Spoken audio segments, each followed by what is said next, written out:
Personal finances nerd me out, Tom. And I guess it all started with my personal finances first.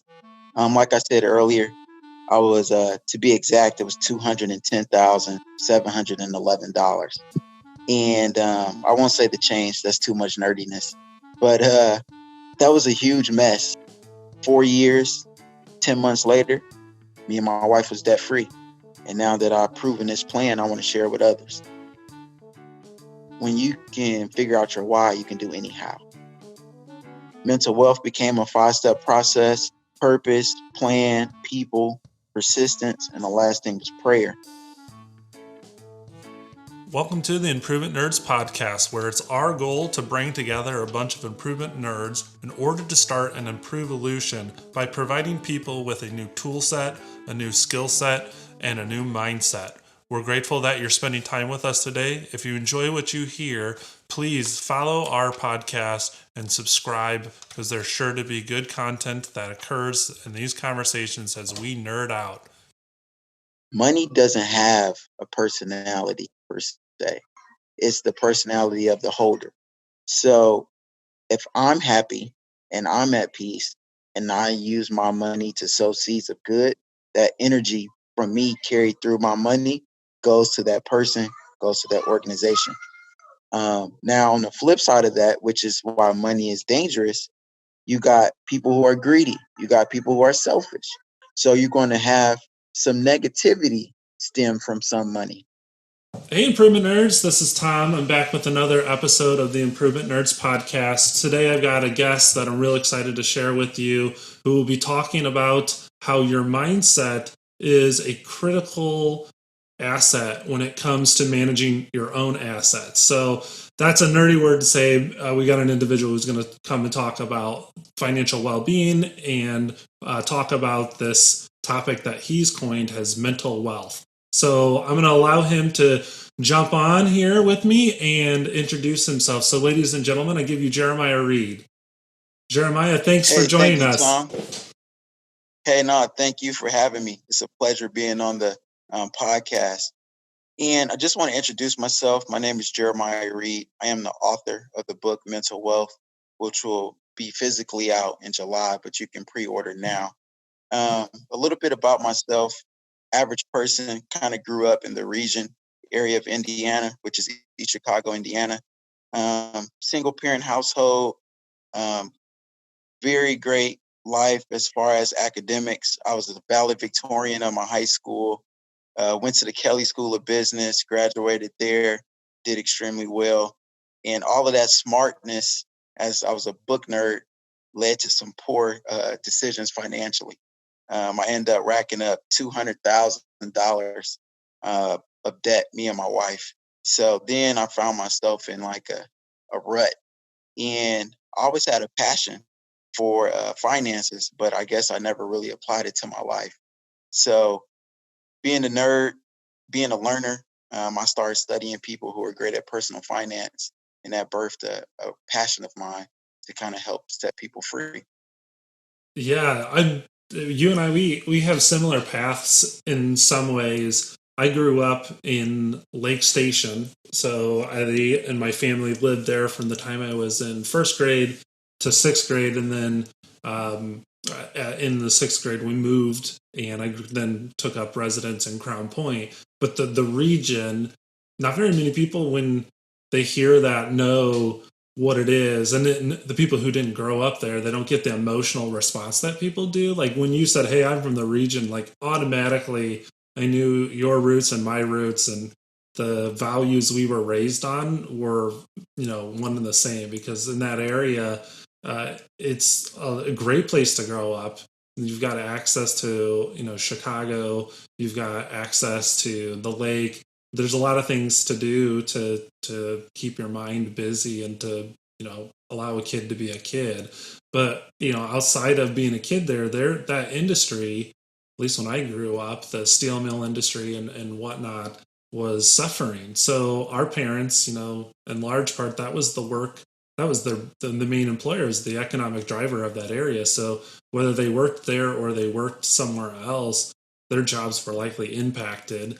And I never really saw it. My parents definitely just were of the type that worked really, really hard and wanted to provide for us. So I never really got to see the what it was like to work in that type of environment, because they sheltered us from it. But our upbringings, I know, were in some ways a challenge because our parents in that area, it was a grind sometimes. I'm thankful that they, Yeah. rolled up their sleeves and they went to work for me because they provided an opportunity that I'm very blessed to have.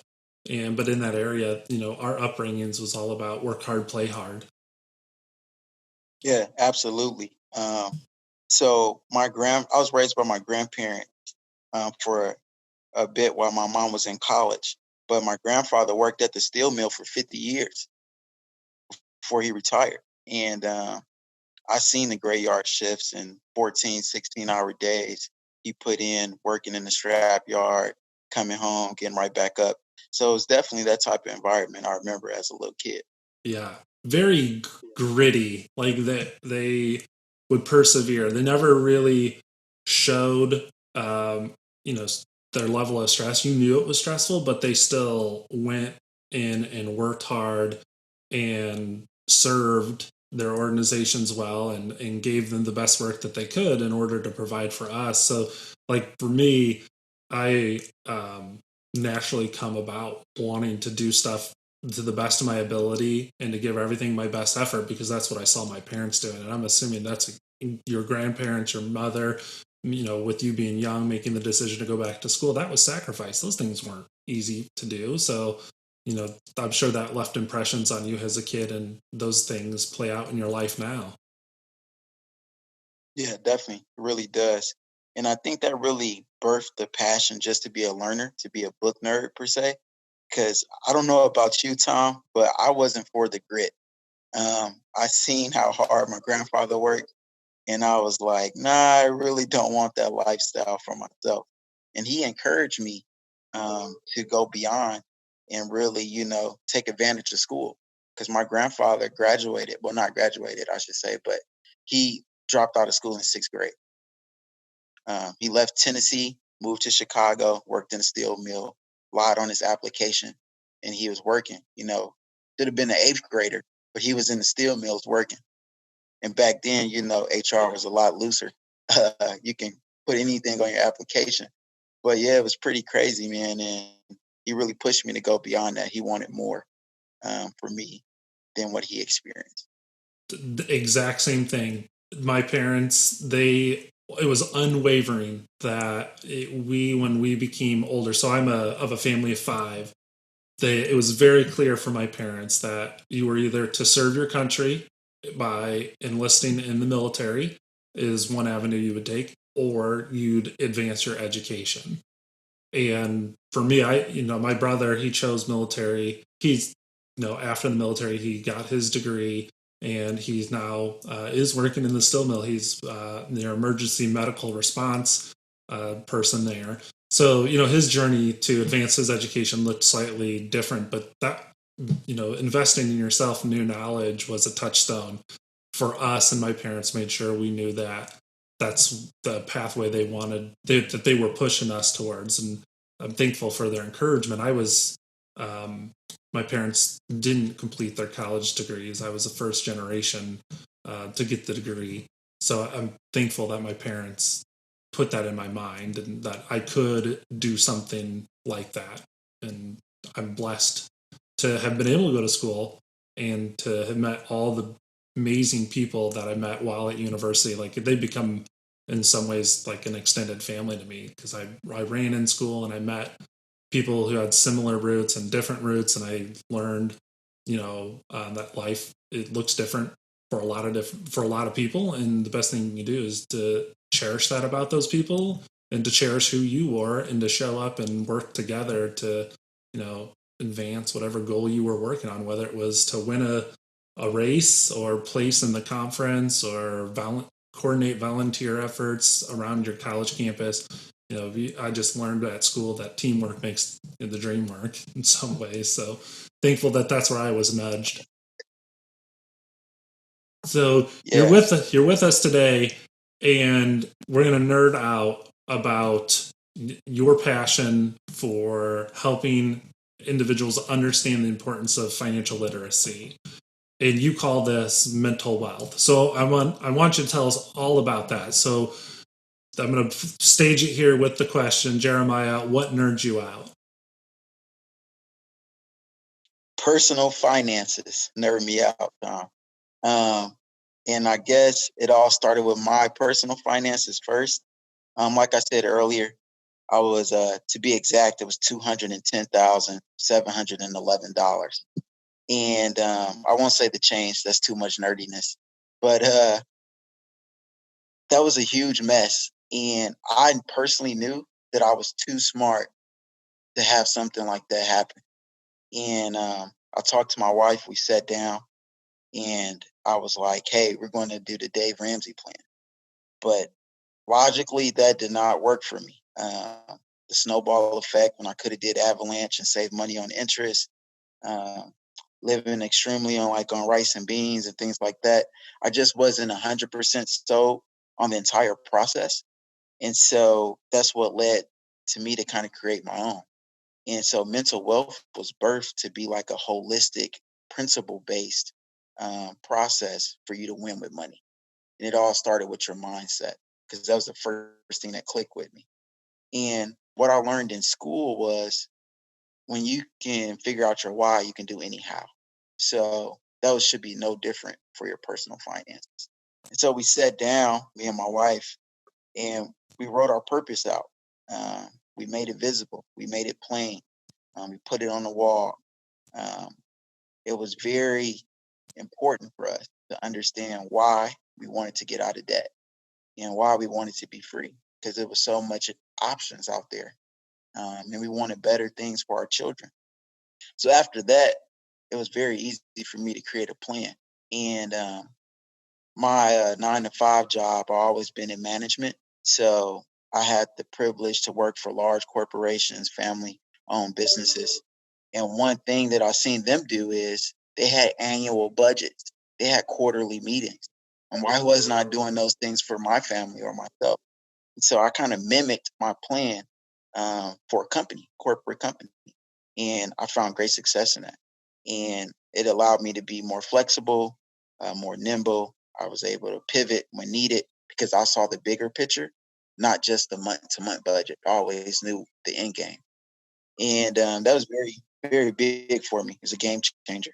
And the next part of mental wealth was people. So when you listen to financial gurus like Dave Ramsey or Robert Kiyosaki, they kind of mention it, but they don't put that in the process per se. And being a nerd, I started analyzing the people in my circle, did a SWOT analysis, and that taught me who I needed for supporters, who needed to be cheerleaders, who needed not to be, in my circle while I was trying to accomplish this goal. And it just began to blossom. Um, so mental wealth became a 5 step process: purpose, plan, people, persistence, and the last thing was prayer for me. And 4 years, 10 months later, me and my wife was debt free. And now that I've proven this plan, I want to share it with others. What a journey that you've been on. You knew that it was something that you wanted to address, and it was something you were willing to spend time and energy on. And it sounds like you found yourself using tools and techniques that maybe others had promoted and they'd experienced success using. So I know a lot of individuals have used Ramsey very successfully, and he does great things for those individuals.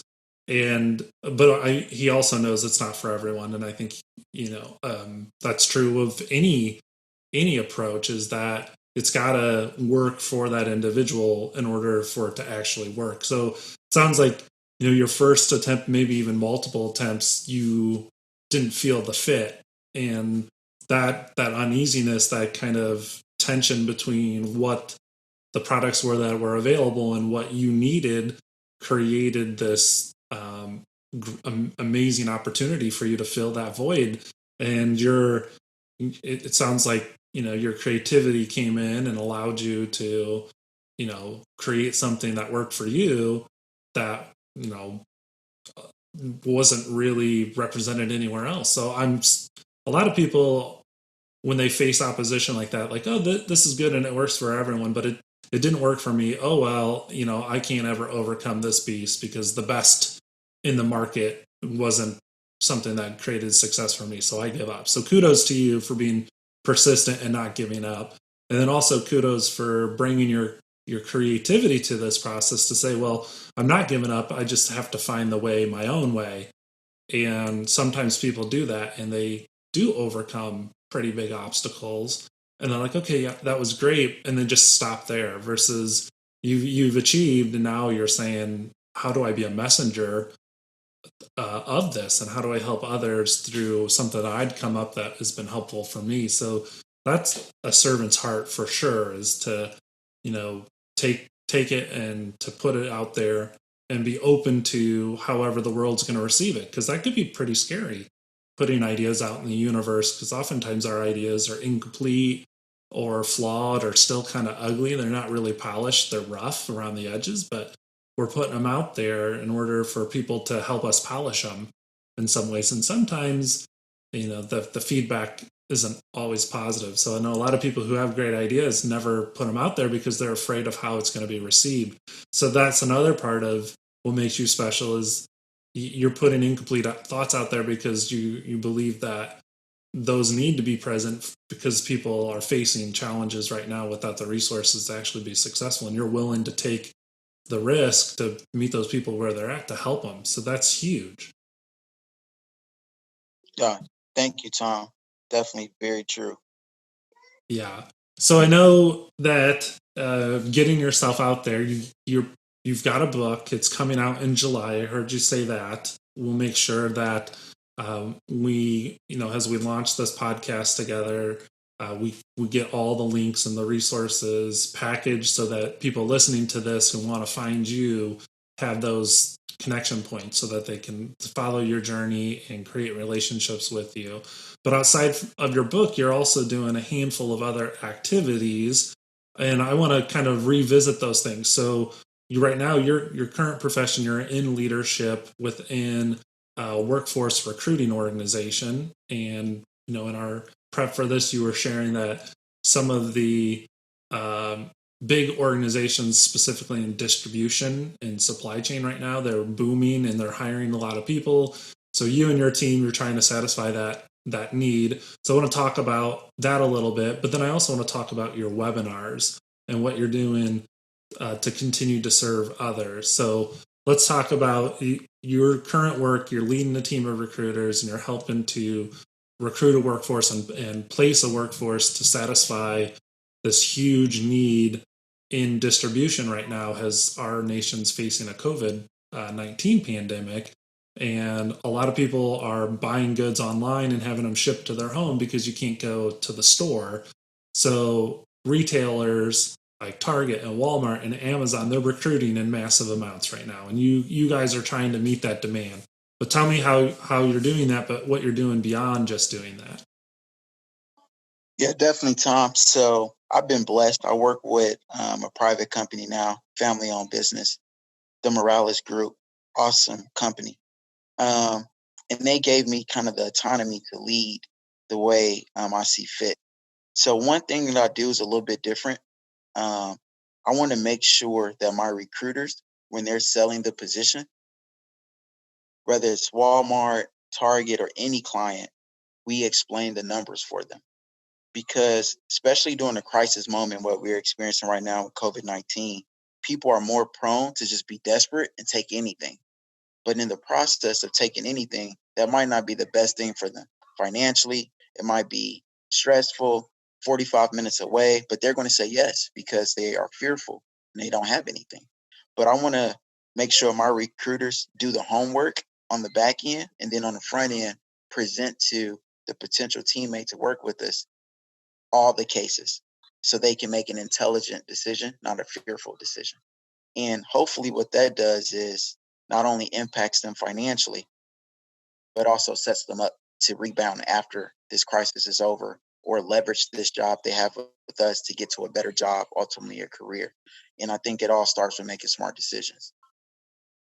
And back to your own journey when you talked about mindset, it's in a time of crisis, everyone, due to the uncertainty, they're acting and behaving in ways that they normally wouldn't. But sometimes, maybe they're acting the only way they know how. So your mindset, the beliefs you have, and how you live your life, oftentimes has been a series of events that have played out and things you've watched in your own upbringing that have formed your own belief system. So oftentimes our mindset is the stories we tell ourselves and the things we believe we're capable of doing.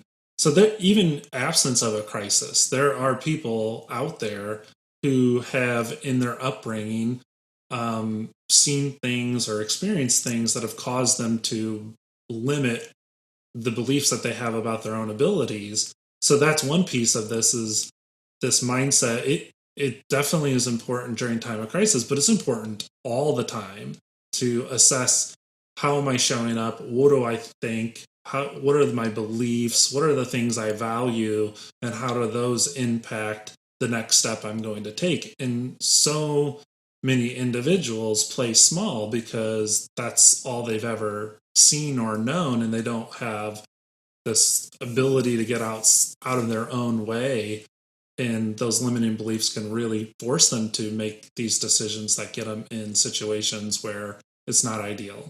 So you're helping them during a time of crisis, but you're also role modeling to them that, just your past does not really define your future. You can change your mindset and take the next step to start to rewrite those stories in your head and realize a different future and potential. So when you brought up mindset, and now that you gave this example of how you're serving these employees as they face this crisis, you are continuing to not just give them sound financial advice, but you're trying to challenge them to change their thinking, and that's going to pay off huge. I appreciate that you said, like, Yeah. we're not just concerned about this person's next job. We're concerned about the situation they're in, and how can we set them up to succeed now and into the future. And I don't think that's always true. I mean, sometimes that's short sighted, and they're just acting in a transaction instead of trying to think bigger picture. So for you to role model that, for your people that you lead, you're positioning them to be better servants too. So your work around mental wealth doesn't just show up in your book, it's showing up in how you lead your recruiting team and how you serve the recruits that your recruiting team are trying to hire. That's so awesome. Yeah. And that kind of like carries over into like my personal approach. I have a servant heart. And so something that I thought would be a great idea was host these webinars for free on Saturdays. I thought of, hey, we're all quarantined. What can we do? And I thought about, what can I do now to kind of leverage and still serve people? And the webinars came into mind. So back in April, it was more financial based because it was Financial Literacy Month. And we tackled things like defining your financial purpose, facing financial fears, love and money, how to handle that with a significant other, how to build a budget. And then now, as we transition into May, we're moving into more of the mental health side, because a lot of financial issues bring depression and anxiety. So we're looking at, hey, how do you handle the anxiety or depression from being laid off, or being, fired from a job, or waiting for unemployment benefits and they haven't came yet. Also looking at just how do you handle like self care and how that makes you feel, and how does that impact your decisions. Just a lot of different things like that, that I'm trying to make sure I put out into society.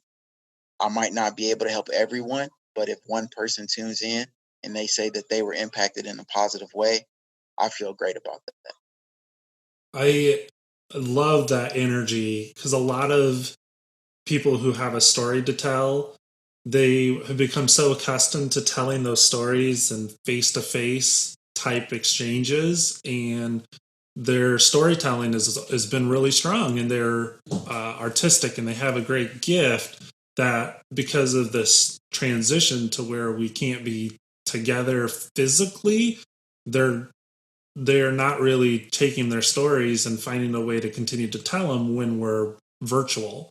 And it sounds like, for you, maybe you had those apprehensions of I've always done it this way and now I got to do it this way, but I got to do it. And I think more and more now we're seeing people start to move away from the initial shock factor of having their work have to look a little bit different. And now they're starting to think, how do I make the most of this? And in your situation, you're creating I think you called it the Mental Wealth Academy during our prep session. So you've created an academy of resources and videos and conversations that are accessible now, but because you put the content out there in the universe, they're accessible going forward.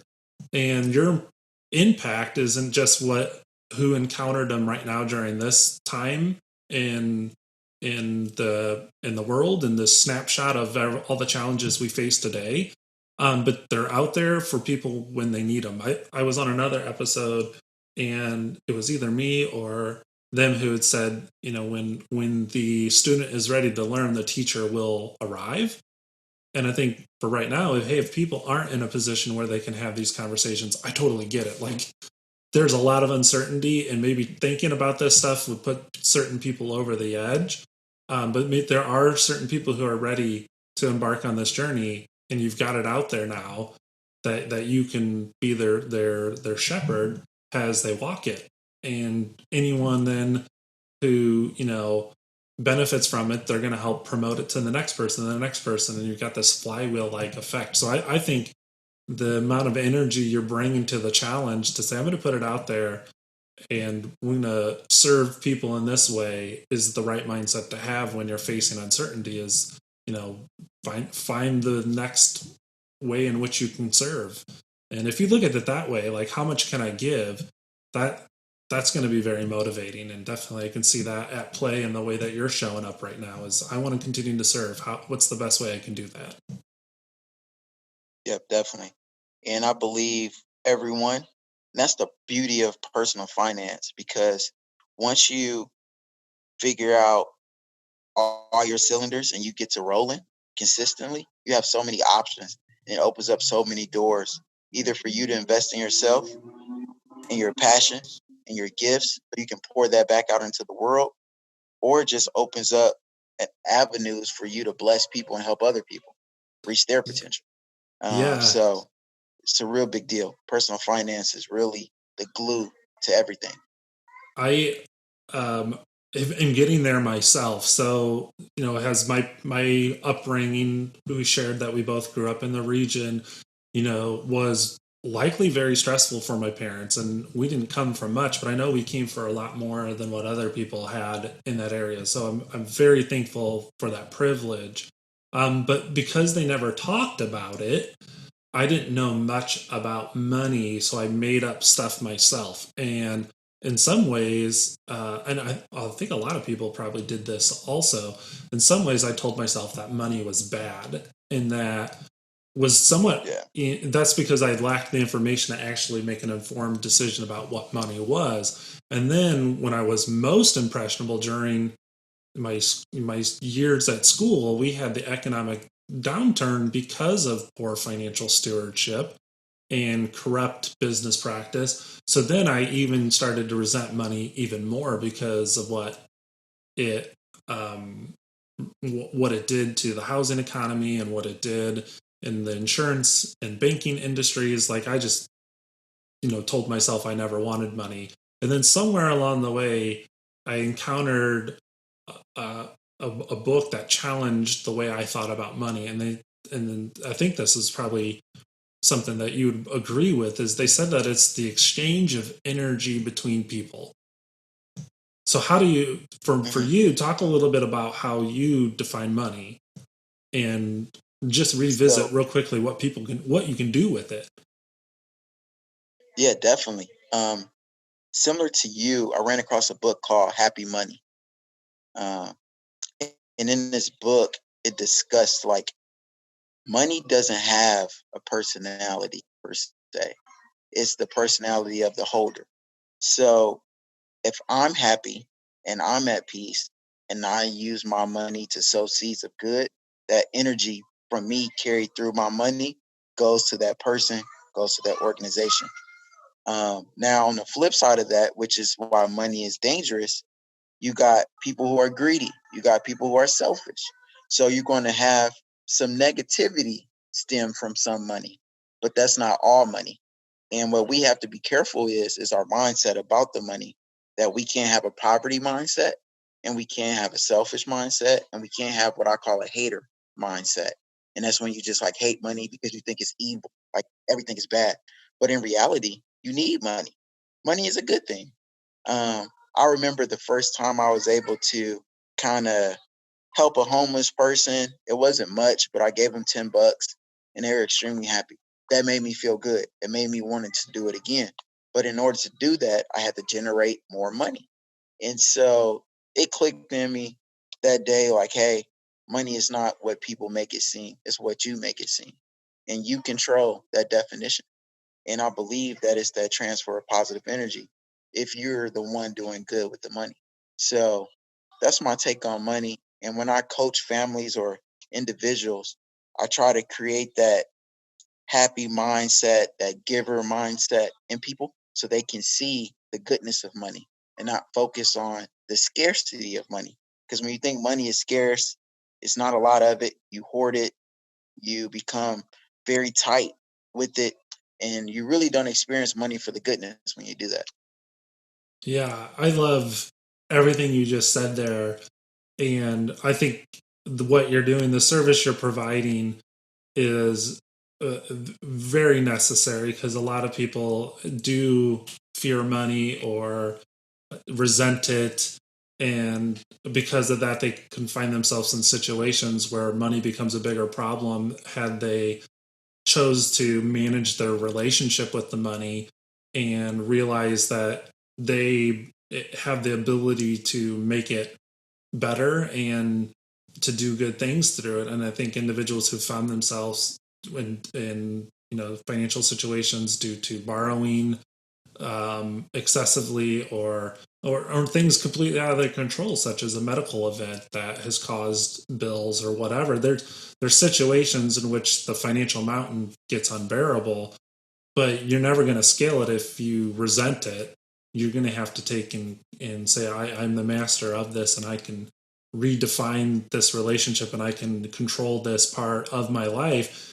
And you overcome these obstacles and then get on the other side of it to where I can use money now for good instead of feel like it owns me. I can own it.